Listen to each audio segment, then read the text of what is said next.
I'm Terry Hutchins with AllHoosiers.com with Nolan Blair, Joe Popley. There aren't words to describe what just happened at Memorial Stadium in Indiana's 42-39 loss. Have you ever been a part of something like that, Terry, in your years of covering IU football? Not exactly like that. I mean, there's been a lot of disappointing games along the way. We were just kind of rehashing several of them in the locker room. DeMarlo Belcher against Iowa, the simultaneous catch against Michigan a couple of years ago. I mean, Joe brought up the Northwestern game where Indiana was way ahead at halftime and somehow let that get away. I mean, there's been a lot of games like that, but this one was just so different because, I mean, there were just so many key mistakes down the stretch. The defensive blunder that leads to the go-ahead touchdown, the touchdown before that when Indiana goes up 38-34 and decides to go for two. I still don't understand that. Kevin Wilson tried to describe or explain that in the postgame, and I still am not quite understanding what he said, because if you kick the extra point, then when if Minnesota comes down and scores, they have to go for two to go up by three. And so I don't know. I just think that that one didn't make a lot of sense. But no, that was just a heart-wrenching loss.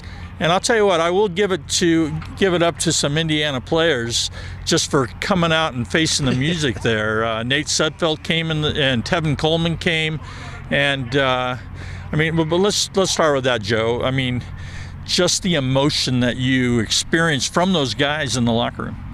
I was actually surprised at how well Nate Sudfeld handled it. He said, "I'm disappointed in myself, but I'm not disappointed in any of my teammates." I thought he handled it very maturely. Tevin Coleman, you could tell just how disappointed he was. You got to feel that nobody feels worse than him right now.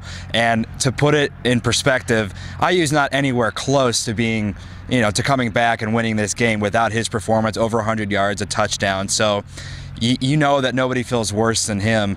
I just don't know if Indiana can rebound from this kind of a loss. They haven't shown the ability to do so in the past, and I don't know why it would be any different this year, unfortunately. It was 35-13 with 6:24 to go in the third, and Indiana looked dead. I mean, they didn't look like there was any way that they could do what they did. I mean, how surprised were you, Nolan, when they go on the 26-0 run and take that 38-34 lead? I think that's the biggest difference in this team. Any team that I've been around the past 3 years here at IU would have given up, and they didn't. They scored 26 unanswered. I don't think many people saw that coming, really, in the fact that the IU defense made some big-time stops. So, I mean, I'm going to disagree with Joe here. I think the fact that they went on a 26-0 run with defense making stops says this IU team has a lot of life left, and they have one upset in them, I think. And it'll be interesting to see what they do and if the defense continues to grow. I mean, the first half was ugly. Second half, they only allowed, one touchdown? So, a lot of growth there in the second half. I said 38-34. It was 39-35 at that point. But no, and you make a good point. Now, to Joe's point, though, I have a rebuttal. Well, I mean, and my rebuttal is, I mean, you got to beat Wisconsin, who has scored 600 points against you in the last 4 games. It seems like it isn't really that bad, but it's close. And then you got to beat Ohio State in the shoe. I mean, I'll tell you what, Ohio State looked unbelievable today against Purdue, but. No, I can't imagine how it could possibly happen.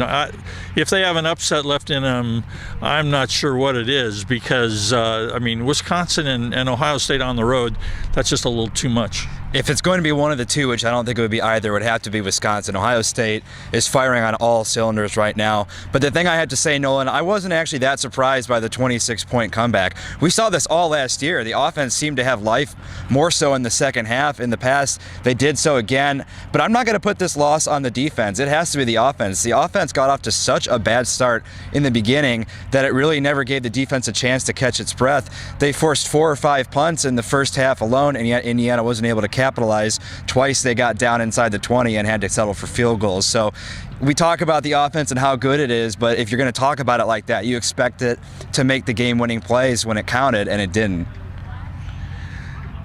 Yes, but the other thing is that, I mean, there's just all kinds of blame to go around here. Yes. Because the defense still gave up 42 points. They still gave up a zillion yards again.